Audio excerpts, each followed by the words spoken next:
Miss হবে না আপনার পছন্দের টিভি শো। দেখুন জি5 অ্যাপে একদম ফ্রি।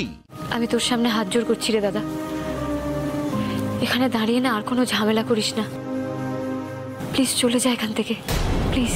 বাহ, সিটিতে সিঁদুর ওটার সাথে সাথে তুই কি ওদের মতো ভদ্রলোক হয়ে গেলি নাকি? আরে যে ম্যাডাম, আপনারা আমাদেরকে বললেন না ছোট লোক। আরে আমরা যদি ছোট লোক হই তাহলে আপনাদের বাড়ির এই ছেলেটা কি? দাদা চুপ! আমার বোনের বিয়ের দিনকে ছাদনাতলা থেকে আমার বোনের হবু বরকে মেরে তাকে নিয়ে পালিয়ে বিয়ে করলো। এগুলো বুঝি ভদ্র লোকেদের কাজ? আর আমার বোনকে পছন্দ, আমার বোনকে বিয়ে করতে চাও, সেটা তো আমাকে জানালেই পারতে। দেখুন, আমরা গরিব হতে পারি, তা বলে আমাদেরও কিন্তু একটা মান সম্মান আছে। বিয়ের দিন কোণে অন্য একটা ছেলের হাত ধরে বাড়ি থেকে পালিয়ে গেল, এগুলো শুনে তো পাড়াপড়শি একেবারে চিচি করছে, আমাদেরকে তো এক ঘরে করে দেবে বলছে। যার তার সাথে ওর বিয়েটা কিন্তু ঠিক হয়নি। যার সাথে ওর বিয়েটা ঠিক হয়েছিল সে হচ্ছে আমাদের চম্পাহাটির মস্তান রকেট। অপূর্ব, কি সব প্রোফাইল! ওয়েল ডান দাদা, ওয়েল ডান। পিন ফোটানোর কথাগুলো পরে বলবেন ম্যাডাম। হ্যাঁ, আগে যে কাজের কাজটা করতে এসেছি সেটা করে নি। আসল কথাটা হলো রকেট কিন্তু আমাদের উপর খোঁচে বোম হয়ে আছে। হ্যাঁ, স্বাভাবিক। কেন বলুন তো? বোনের ওপর অত্যাচারের ফল ভোগ তো করতেই হবে। দেখেছেন ঠাম্মা, আপনার নাতির কথা ছিঁড়ে দেখেছেন? তোমরা তোমরা থামো দেখি, থামো। তোমরা এখন কি চাইছো বলে দেখি?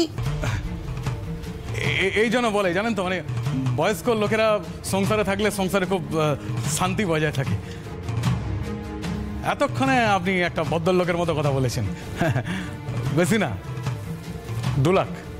আপাতত 2 লাখ হলেই আমাদের চলবে।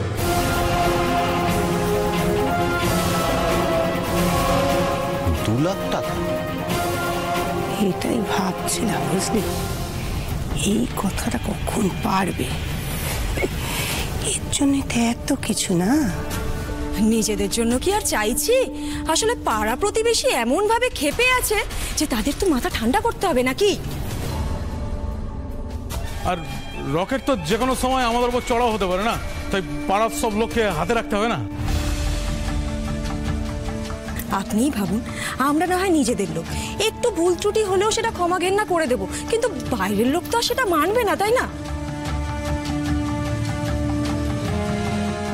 আপনার ছেলে যখন ভুলটা করেছে তার খেসারত তো তাকেই দিতে হবে, তাই না মাসিমা? কি রে দাদা, তুই যাকে বিয়ে করলি তার পরিবার থেকেই তো বলছে তুই ভুল করেছিস, এবার অ্যাটলিস্ট মেনে নে। এই ডিসিশনটা কিন্তু একটা ব্লান্ডার ছিল। আর দেখ না, প্রথম দিনেই কেমন ডিমান্ড লিস্ট ধরিয়ে দিয়েছে। আর তাছাড়াও তোর শ্বশুর বাড়ির লোক কিন্তু প্রথম দিন থেকেই রং দেখানো আরম্ভ করে দিল রে। চুপ! মুখ সামলে কথা বল। কার সঙ্গে কি কথা বলতে হয় সেটাও শিখিস নি?